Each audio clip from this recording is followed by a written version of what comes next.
eu soube que hoje, em especial, nós tivemos convite para os pais estarem presentes, então os pais que aceitaram o convite, fiquem de pé, para que a gente possa estar honrando a presença de vocês. Vamos lá, pessoal. Joia. Ótimo, muito bom, muito bom. Pode sentar. Bom, a temática hoje são remindo relacionamentos dentro da família. Então, para começar, eu queria que você comentasse com a pessoa do lado como que você era conhecido na tua família. Qual era o apelido? Aquele apelido que você morria de medo que a tua mãe, na frente dos amigos, chamasse. Chuchuzinho, vem cá com a mãe. Comenta aí do lado. Qual que era o apelido, do que te chamava? Se era o mijão da turma, qual que era? Vai lá, conversa.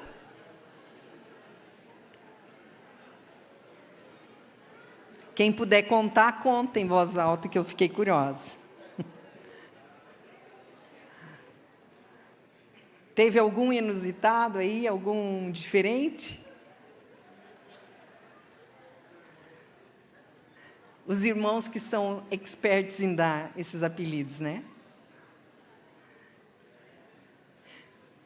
Bom, gente, alguém quer contar? Não? Então, tá bom. Gente, a família, ela é um lugar muito especial. Eu fiz uma formação, além da psicologia, em terapia sistêmica. O que é isso? A gente analisa o comportamento da pessoa em cima da família, em cima do lugar onde ela nasceu. Só para vocês terem ideia, se você é o primogênito, existem estudos mostrando que os primogênitos têm um determinado comportamento. Se você é o caçula, normalmente tem um outro determinado comportamento. Ter nascido na casa onde você nasceu fez com que, além daquela carga genética que você tivesse, algumas coisas foram estimuladas em você a ter como a não ter. Então, a família é um lugar muito importante. É um celeiro. É um lugar, um ninho especial, aconchegante, onde o ser humano é colocado para o seu desenvolvimento. Se você deixar um bebê sozinho, ele com certeza vai morrer. Mais do que a nutrição física, que é muito importante, a nutrição emocional também é. Crianças encontradas em situação de guerra foram levadas para um hospital, e lá no hospital percebeu-se que algumas crianças morriam e outras estavam bem. E aí os médicos começaram a avaliar, eram as enfermeiras que cuidavam das crianças, toda a diferença. Elas faziam o cuidado técnico, só que o que acontecia? Existia uma enfermeira que dava carinho. Então, ela trocava, dava um aconchego, e essas crianças viviam. E as crianças que era sonegado esse carinho especial, simplesmente eram trocadas e alimentadas, elas acabavam sucumbindo. Então, a família é um lugar muito importante, onde o ser humano pode desenvolver as suas habilidades. Talvez por isso os ataques tão ferozes à família. Talvez por isso o inimigo concentra tanta energia para destruir a família. Então, eu quero que agora você pare e ore e pergunte para Deus: Senhor, se isso tudo que ela está falando é verdade, por que eu nasci nessa família? Eu queria que você dedicasse esse tempinho e orasse agora. Senhor Deus, traz à luz agora, nós pedimos, Senhor Deus, em nome de Cristo Jesus, e Pai Santo, que o Senhor possa trazer revelação a cada um. Por que ele está nessa casa? Por que ele está nessa família? Em nome de Cristo Jesus. Amém. Queridos, vocês perceberam que o papel está começando a mudar? De um bebê indefeso, agora a gente está começando a orar. Senhor, se o Senhor me colocou nessa casa, por que o Senhor me colocou nessa casa? E hoje é uma época onde a gente anda encontrando muitas gerações. Antigamente, os velhinhos morriam bem mais cedo. Velhinho era alguém de 40 anos. Hoje, você fala alguém de 40 anos, para mim, eu acho uma pessoa muito jovem. Uma pessoa muito jovem. Então, por quê? Porque as gerações andam se encontrando. Os baby boomers são acima de 65 anos, ou seja, aquele pessoal da Segunda Guerra que veio. Pessoal automotivado, aquela pessoa que não se deixa influenciar pela opinião dos outros, aquela pessoa que faz acontecer. Depois veio a geração X, rompendo com isso, mas concentrando a cabeça no trabalho. Geração X de 64 anos a 44 anos. Aí vem a Y, 44 anos até os 34. A X começou a ver a tecnologia vir. Eu, quando fiz psicologia, gente, não tinha computador. Dá-lhe livro em biblioteca, textos, vivia com textos, lendo Freud, lendo tudo ali, pesquisando, indo atrás de livros, esperando o livro chegar. Gente, quando eu vi chegando o computador, era um negócio de gente rica. Computador era mega power, aqueles caras assim, celular era tijolão, gente. Hoje dá para usar para agredir alguém. Porque era um tablete, gente. Pode ser usado para demolição também de prédio. Porque era um negócio muito grande. Mas era um artigo de luxo. Então, a gente viu isso. E, olha, que eu não me acho tão velha assim. Depois veio a geração Y, 44 aos 34, aonde entra os meus filhos. Para eles já era natural. Celular, foto. Ainda na minha época, o povo, eu vejo lá na Casa Ruth, a gente esquece de tirar foto. Já o pessoal que veio depois de mim já nasce, já acorda tirando foto. Né? Um dos problemas, eu não sei os pais presentes se sofreram o mesmo problema que eu, mas a entrada da tecnologia tirou o poder do pai e da mãe. Porque eles, antes de saírem, era: mãe, vai chover? Aí eu tinha esse poder. Olhava para fora, e dava aquela palavra. Né? Eu lembro um dia, gente, a Thalita, filha, pega um casaco, porque vai ficar frio e vai chover. E foi. Não ouviu.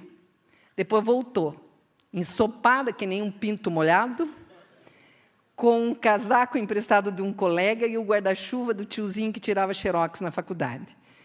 A partir de então, a minha moral subiu em casa. Mãe, vai chover, vai ficar frio, até que apareceu esse desgraçado do Google.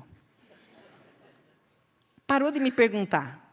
E aí eu dizia: filha, vai chover? Não vai, não. Está lá no Google. Essa nuvem aí vai durar só até o meio-dia, depois vai sair sol. E eu fui desmoralizada. Então, gente, a gente viu chegar. Então, essa nova geração com a tecnologia ficou muito acostumada, rodeado, sempre as coisas acontecendo. Eu não sei aqui o pessoal mais das antigas, mas, gente, na nossa época, fruta não era tão barata. A gente ficava doente para receber fruta no hospital, ficava feliz. O pessoal levava de presente fruta, porque era caro. Essas gerações, iogurte, fruta, tudo, sempre tiveram. E aí, o que acaba acontecendo? A gente acaba sentando na mesma mesa, essas diferentes gerações. Além da X e da Y, depois nós temos a Z. A Z é essa geração que entende que sabe mais do que todo mundo, conhece mais do que todo mundo. E é interessante, gente, porque, realmente, o poder financeiro e o poder do conhecimento é que orientavam as relações dentro da casa. Hoje, o poder financeiro ainda está com os pais. Eu digo ainda, porque nós temos contemplado juniores e jovens conseguindo, como youtubers, ganharem muito mais que muita gente. Muitos paradigmas têm sido quebrados, onde estudar muito dá muito dinheiro. Hoje em dia, um youtuber, às vezes, quase analfabeto, mas porque ele consegue fazer umas gracinhas e ter um monte de seguidores, ele consegue monetizar isso de forma a ser uma pessoa poderosa financeiramente. Mas, falando sobre poder de conhecimento, hoje nós, os pais, perdemos o conhecimento por causa da inovação. Os jovens entendem muito mais de tecnologia do que os próprios pais. Então, onde os pais chegam, filho, vem aqui me ajudar aqui. Pai, já te ensinei ontem. Filho, mas o pai esqueceu, como que é? Vem aqui, filho, aonde que está a minha senha? Pai, era para você ter anotado. Filho, eu não lembro. Ajuda aqui. Pai, é a 5ª vez que eu saí procurando tua senha. Vocês estão rindo porque vocês já fizeram isso para o pai e para a mãe, né? Então, aí o que acontece? Essa nova geração começa a entender que pai e mãe é burro, que pai e mãe é ignorante e que pai e mãe não entende o que ele tem, o que ele está passando. Então, gente, essa mescla de conhecimento está nos distanciando cada vez mais. Nossa família, hoje, o Davi casado, tem um filho de 16 anos, tem outro filho de 9 anos e o Theo agora com 2 anos. E a gente estava lá na casa, então era o Marcos, a geração do acima dos 65, eu, a geração dos 60, os meus filhos, os meus netos, e eu estava olhando eles na sala. E todos com o celular na mão, o Telzinho olhando a tela da TV, e o Marcos no computador trabalhando, e eu cozinhando. E eu olhei assim, gente, que família é essa? O quanto a tecnologia dificulta e afasta as pessoas. Porque nós criamos uma bolha onde a gente não mais nem compartilha música, porque cada uma tem a sua playlist e fica ouvindo. E a gente não tem nem ideia do que o outro está ouvindo.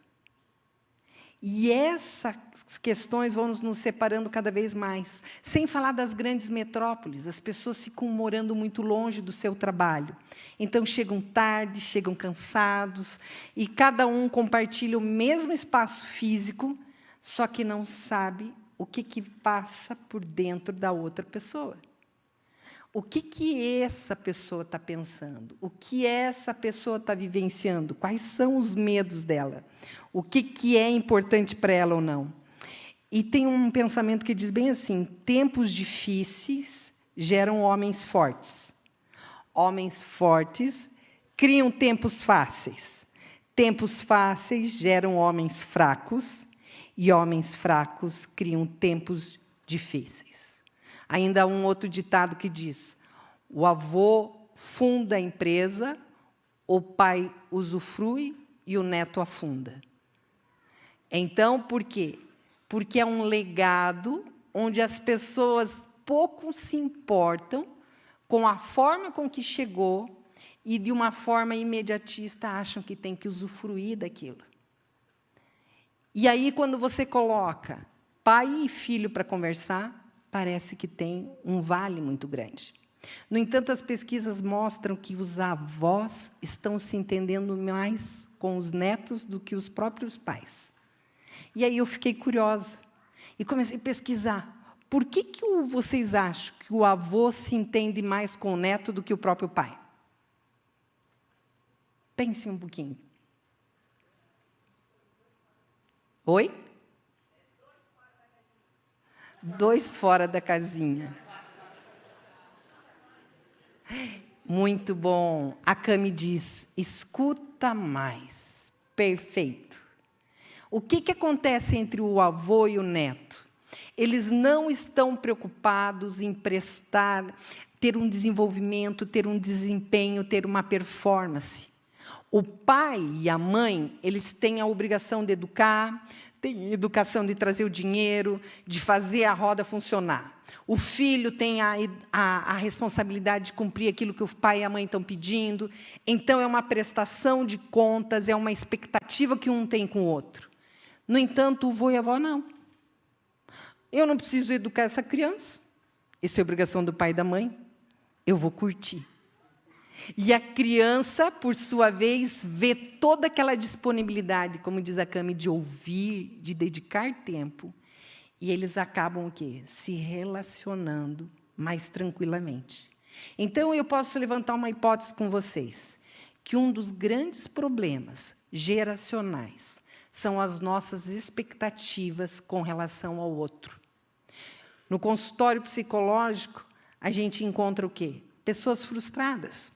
Tem uma piadinha que diz que a pessoa chega no consultório, primeira consulta, chega para a psicóloga e diz: já sei que a minha mãe é culpada. E agora, o que a gente vai fazer? Porque parece que é isso que rodeia. Sempre é culpa da minha mãe, sempre é culpa do meu pai, eles que não me ouviram, eles que não fizeram. Se é a mãe e o pai que vai para o consultório, porque meu filho não me ouve, minha filha não faz o que eu peço. E aí, o que você percebe? As diferenças e o distanciamento. No entanto, quando eu colocar a expectativa lá embaixo, quando eu me preocupar em entender a pessoa que está aqui do meu lado, parece que elas se aproximam. E o que fez a gente se distanciar tanto dos nossos pais? O que fez a gente se distanciar tanto dos nossos filhos? Provavelmente, a nossa batalha espiritual.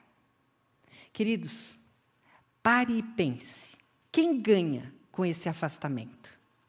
Quem ganha com a divisão e com o enfraquecimento do lar? É o mundo espiritual. Nós começamos a julgar as pessoas e esquecer o mundo espiritual que está por trás delas. Esquecer o que se fala por trás. A voz que não quer calar. Eu lembro numa ocasião que nós estávamos num congresso e logo no início nós fomos orar e as pessoas vieram para frente e eu fui orar com uma mulher e o Espírito Santo de Deus disse: a mentira entrou nela no dia que ela nasceu.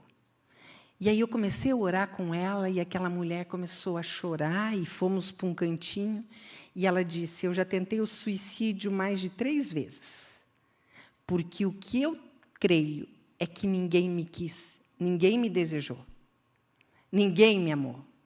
Então a mentira entrou na hora do nascimento dela e aquilo criou uma cisão. E quando você está com a tua mente condicionada, você só vê o ruim. Quer ver? Quando você queria comprar um determinado carro, você só enxergava aquele carro na rua. Mulher aqui que ficou grávida, só via mulher grávida. Você queria fazer mechas no cabelo, você só via mulher com mecha. E quando você coloca na tua cabeça que você não é amado, todas as atitudes parece que te convence que você não é amado. Então, as mentiras, elas são colocadas e você fica com um filtro negativo, só vendo as coisas ruins acontecerem. Ninguém me amou mesmo, ninguém me quis mesmo, eu não era importante. Na Casa Ruth, vocês sabem que é uma ONG onde nós trabalhamos com cura interior.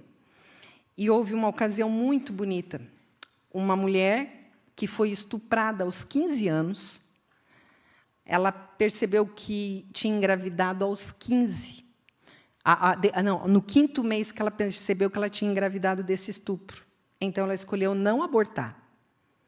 E hoje, essa filha já tem 18 anos. E ela foi para a Casa Ruth, ressignificou esse trauma, e ela disse: gente, eu quero trazer minha filha aqui. E nós ficamos com uma grande expectativa. E lá nós fazemos uma oração mês por mês. Porque, queridos, já no ventre, o inimigo começa uma batalha para colocar uma mentira na tua mente. E nós começamos, essa menina chorava desde a concepção. E nós orando, acompanhando, e qual foi a mentira que foi colocada dentro da mente dela? Eu sou a ferida que magoou a minha mãe. Eu sou a ferida que fere a minha mãe. E essa menina, chorando, chorando, e, de repente, quem estava conduzindo o processo dela disse assim: qual é a verdade de Deus para você? E aí ela ouviu Deus dizendo: você é o bálsamo da ferida da sua mãe. Queridos, todo ato sexual não resulta numa gravidez. E ali ela teve o entendimento que Deus permitiu aquela gravidez, porque aquela menina seria um bálsamo para a ferida daquele estupro que aquela mãe sofreu. Quando aquela menina ouviu isso, gente, foi a palavra de Deus trazendo uma remissão, trazendo uma cura para uma ferida que o inimigo tentou colocar entre mãe e filha. E foi muito bonito. Quando ela abriu os olhos, a mãe dela já estava do lado. E as duas se abraçaram e ela disse: mamãe, hoje eu entendo. Eu sou o bálsamo na tua vida. Ela disse: filha, eu sempre te falei isso. Ela disse: eu sei. Mas eu nunca tinha ouvido da parte de Deus a verdade que o Senhor tinha para mim. Queridos, eu quero que você entenda que você está na sua família, não para ser um objeto estranho, nem para ser o problema da sua casa, mas você está na sua família para ser o elemento de mudança, o elemento de remissão da sua casa. Deus colocou você na tua casa, porque vai ser através de você que vai ter um grande conserto. Parem comigo e pensem. Quem aqui tem família que tem divórcio dentro de casa? Quem tem aqui família que tem muita discussão dentro de casa? Quem aqui tem família que tem rixa entre irmãos? Quem aqui assiste discussão entre pais e filhos? Gente, são muitos braços se erguendo. Vocês entendem por que é presença sua dentro dessa casa? Você entende por que Deus colocou você lá? Então, nós precisamos o quê? Precisamos olhar os sintomas. Alto percentual de adultério, separação conjugal, ódio entre irmãos, relacionamentos entre pais e filhos rompidos. E aí você pensa: mas Silvana, isso só acontece lá em casa? Não. Olha o que a Bíblia mostra. A Bíblia é um livro claro. Já começa com Adão e Eva. O que aconteceu ali? A culpa foi dela. Já começou ali perdendo a cumplicidade do casal. Depois, os irmãos brigando. Caim matando Abel. Aí outra. Acã depois furtou e, em cima disso, a família dele foi apedrejada e queimada. Eli não soube disciplinar seus filhos profanaram o templo. Esaú e Jacó, preferências. E o coitado do José, a raiva dos irmãos sobre ele. Para que a Bíblia mostra isso? Para ela dizer: é normal as brigas. No entanto, existe um plano do Senhor para a remissão desses problemas. Então, vamos eliminar as mentiras dentro da casa. Qual que é a primeira mentira? As gerações não são encargo, são patrimônio, são bênção de Deus. Eu posso aprender com meu avô, com meu pai, com meu filho, com meu neto. Você já parou para perguntar que comida você aprendeu a comer com o seu avô? Você já perguntou para você que música eu aprendi a gostar com meu pai? E você, como pai, já perguntou o que eu aprendi de novo com meu filho? Que tipo de filme eu aprendi a curtir com ele? Quem aqui aprendeu algo com o avô? Erga a mão. Olha só. Agora deixa eu fazer a mesma coisa. Quem aqui aprendeu algo bom com o pai? Oba! Bastante braço. Isso é muito bom. Eu não posso desprezar o gosto do outro só porque não é igual ao meu. Apreciar o outro é muito importante. Eu estava conversando com uma paciente e ela disse assim: Sil, eu tenho uma vizinha que tem a idade da minha mãe. Só que a minha mãe é uma topeira. A vizinha é super moderna, é super para frente, a gente sai jantar junto. Eu virei para ela: filha, provavelmente tua mãe também achou uma vizinha da tua idade super para frente. Porque são nossas expectativas que geram o quê? Mágoas internas. E aí eu não consigo perdoar minha mãe, não consigo perdoar o meu pai. Então, de repente, a minha vizinha vem, me abraça, eu deixo ela me abraçar, mas se a minha mãe vem me abraçar, mãe, o que você quer? Larga. Menos, né? Por quê? por causa das mágoas que ainda não foram resolvidas. A outra mentira que eu preciso tirar da minha mente: escolho me aproximar e não distanciar. Eu escolho conhecer e me preparar para ter uma convivência intergeracional. Então, minha pergunta para os pais agora: quantas vezes vocês se interessaram em estudar um pouquinho sobre a série que o seu filho está assistindo, para poder conversar com ele sobre o tema? Quantas vezes você resolveu ler a tradução das músicas que o seu filho ouve? Porque entre nós, né, gente, uma brincadeirinha à parte. Os discipulados nas igrejas, eu vou sugerir que tenham aulas básicas de inglês. Senão a gente vai para a sala errada aqui. Porque o que tem de palavra de inglês dentro da igreja? Holly. A Cami falou aqui umas 2 palavras que eu fiquei... Gente, que ministério que é esse? O irmão veio aqui falar do Moonlight, alguma coisa do gênero. Então, isso é super tranquilo para as novas gerações, porque vocês abrem o computador, está todo em inglês. Mas isso não é comum para o avô e para o pai de vocês. Então, é importante a gente se aproximar dessa realidade. Provocar um momento em família. Provoquem isso. Desliguem os celulares e digam assim: vamos lá fazer uma brincadeira aqui. Cada um vai falar 2 comidas que gosta de comer. Depois vai contar quais foram os 2 últimos filmes que gostou de assistir, ou as últimas 2 séries. Escuta, vamos falar sobre as músicas que a gente está curtindo. Gente, ter esse momento de troca geracional. Apresentar isso um ao outro.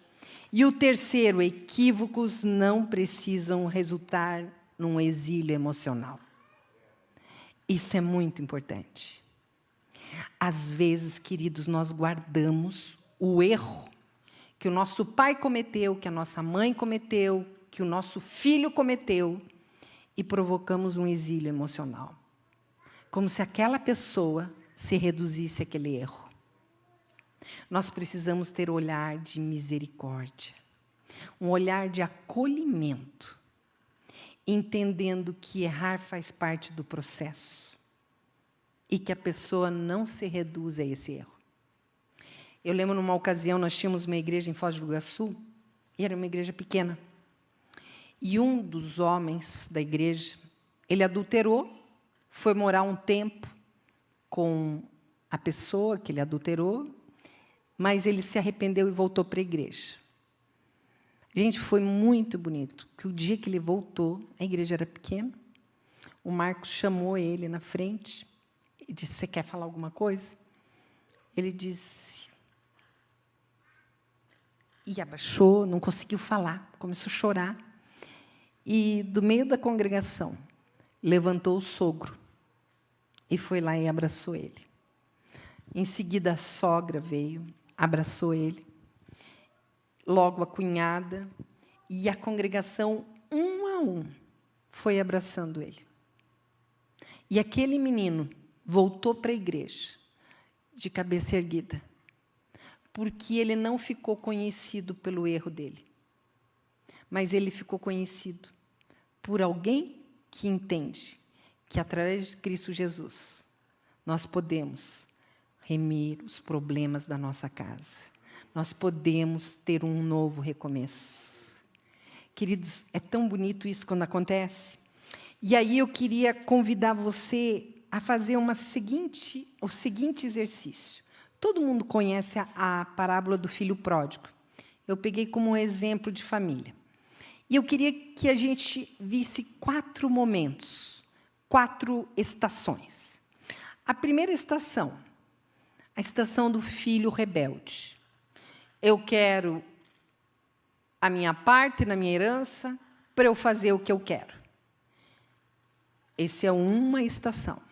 A segunda estação, o pai, que sem resistir, entregou aquilo que o filho queria. Entendendo provavelmente que haveria um momento desse filho que ele precisaria passar pelo que ele ia passar. O terceiro estação. O filho arrependido quando está comendo, querendo comer a comida dos porcos, se arrepende, vê sua condição e volta. E o quarto olhar, do pai pronto para receber o filho. O pai pronto a dar uma nova oportunidade para o filho. A quinta estação, eu vou pedir que vocês não usem, que é do irmão mais velho. O que está pronto para julgar e o que se sente muito bem, fazendo o que faz, entendendo que ele é o melhor da família. Usando as 4 primeiras estações, você conhece alguém da sua casa que está nesse momento?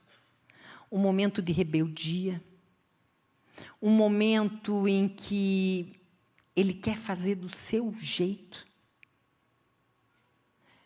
Ou essa pessoa pode ser você? Você está querendo chutar o balde, as coisas não estão legais. Se você encontra uma pessoa nesse momento, essa pessoa está precisando do segundo olhar, que é o olhar do pai, que fica no silêncio, mas ele fica aguardando todo o processo que esse filho rebelde precisa. Queridos, eu não sei se vocês já passaram por isso, mas como é angustiante você enxergar o que o outro não enxerga. Como é solitário você saber o que vai acontecer com o outro, mas o outro não entender o que você sabe. Esse é o momento desse pai. E eu quero animar você que está contemplando alguém na tua casa. Pode ser o teu pai que está bebendo, pode ser a sua mãe pedindo divórcio, pode ser o seu filho ou sua filha revoltado. E esse momento, eu quero que você entenda que, por mais que pareça solitário, você não está sozinho. O Senhor ouve tuas orações em secreto. E mesmo que você não esteja vendo, creia que o Senhor está agindo. Marcos e eu já passamos por isso, como pais, vendo aqueles períodos que os filhos estão naquela estação da rebeldia. E quantas vezes o Senhor nos chamou a orar? Uma vez, eu acho que eu compartilhei com vocês, Deus disse assim: Silvana, eu quero que você jejue. Eu disse: sim, Senhor, o Senhor quer que eu jejue para o Senhor operar nos meus filhos? Ele: não, para você calar a boca. Eu: como assim? Eu sou a parte correta, Senhor. Ele disse: você tem estragado o que eu estou fazendo na vida deles.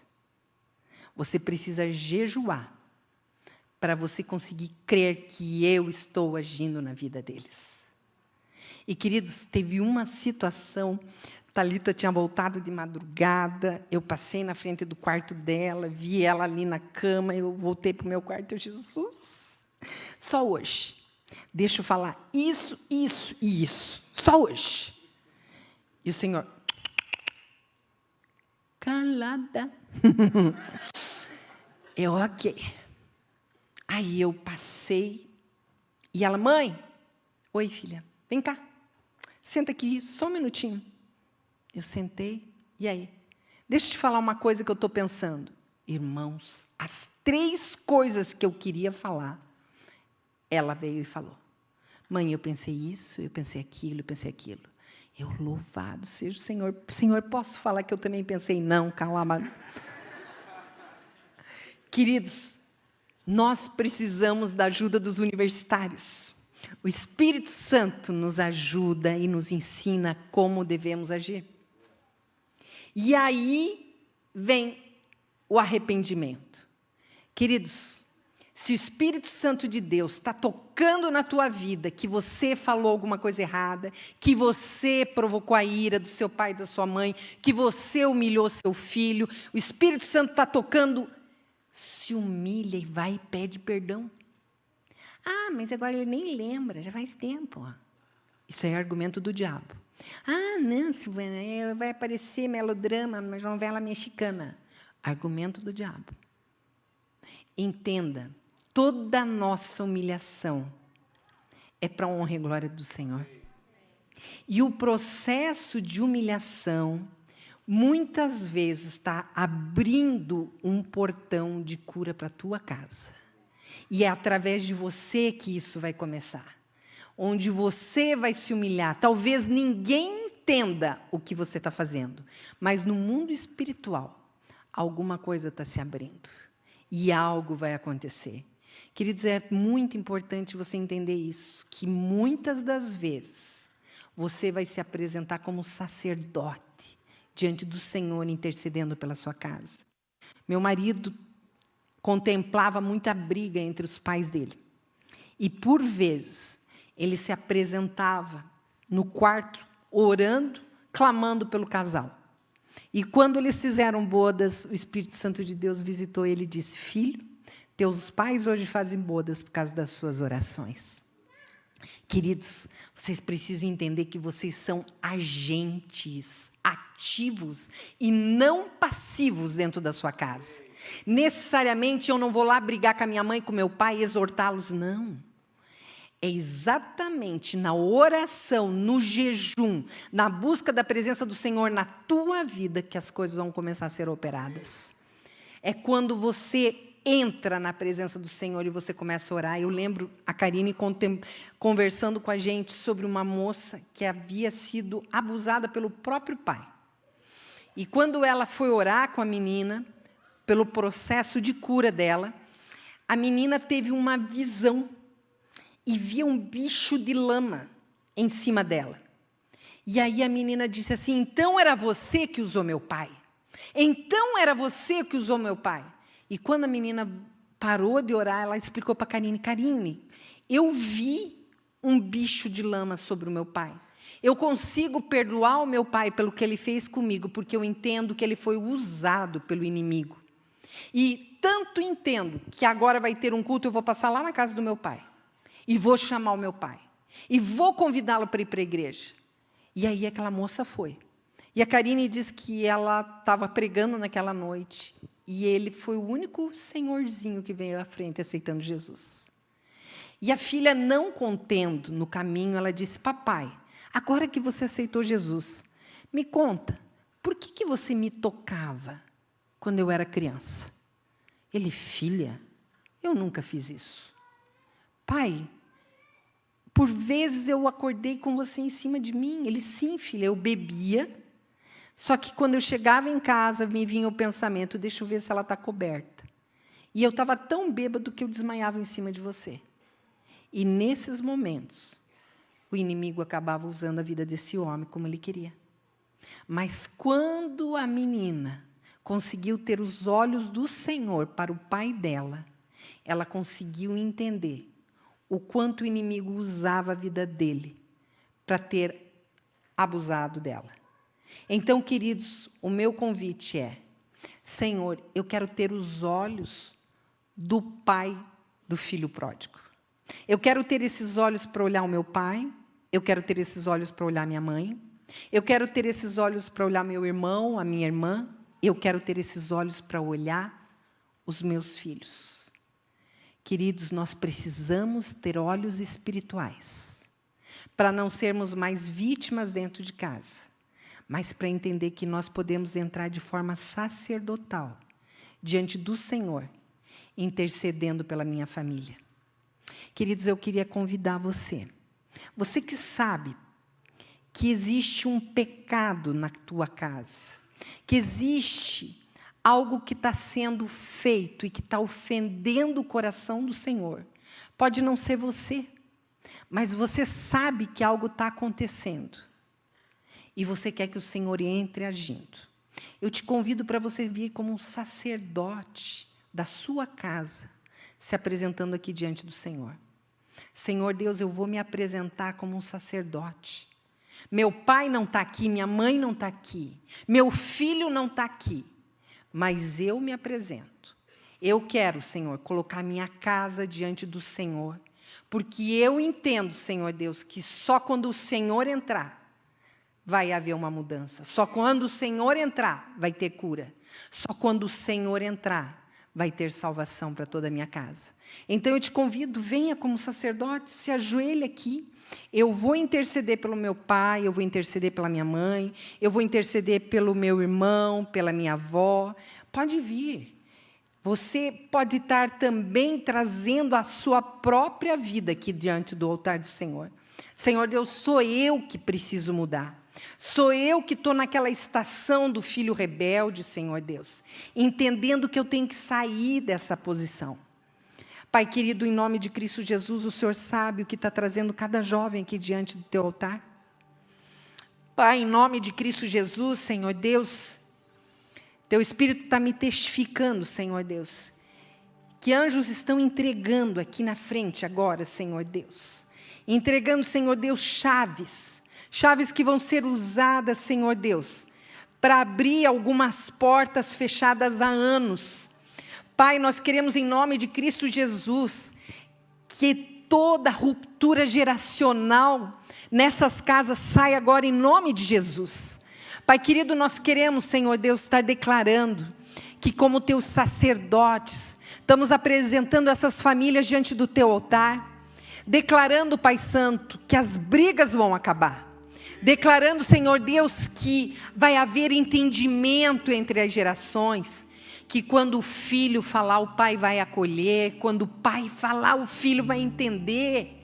Pai Santo, em nome de Cristo Jesus, Senhor Deus, nós também queremos interceder dos casais, Pai.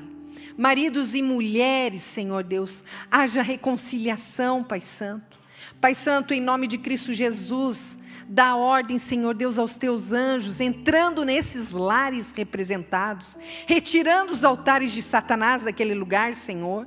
E muito pelo contrário, Senhor Deus, nós queremos clamar, Senhor. Pai, institui o teu altar naquela casa, Senhor Deus. Institui, Senhor Deus, o teu senhorio naquela casa. Ó Pai Santo, coloca, Senhor Deus, um manto sacerdotal sobre cada um que está aqui, Senhor.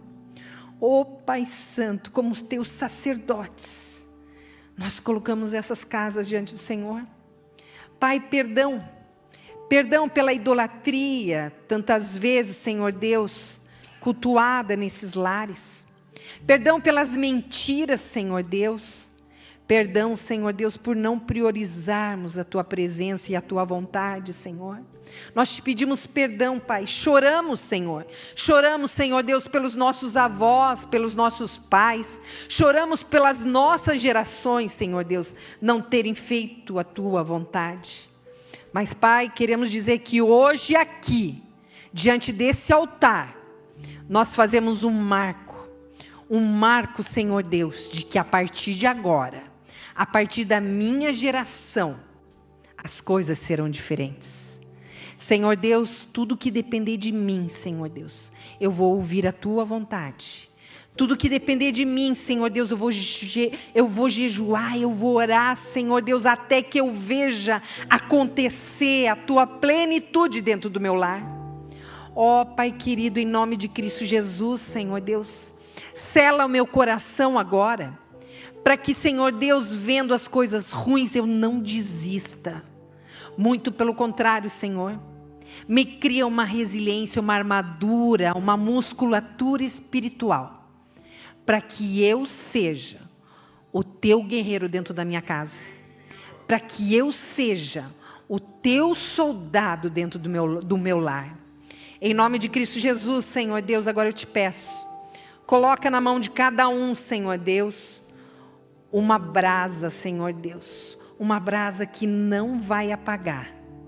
E, Senhor Deus, que ao entrar em casa, o Satanás recue, Senhor, e todas as armadilhas do inimigo, Senhor Deus, sejam desfeitas. Pai, eu te peço visão espiritual para cada um, entendimento espiritual, para que, Senhor Deus, nessa batalha, o Teu nome seja honrado. Pai, eu vejo alguns aqui tendo que se humilhar, Senhor. Alguns que vão ouvir, Senhor Deus, algumas provocações.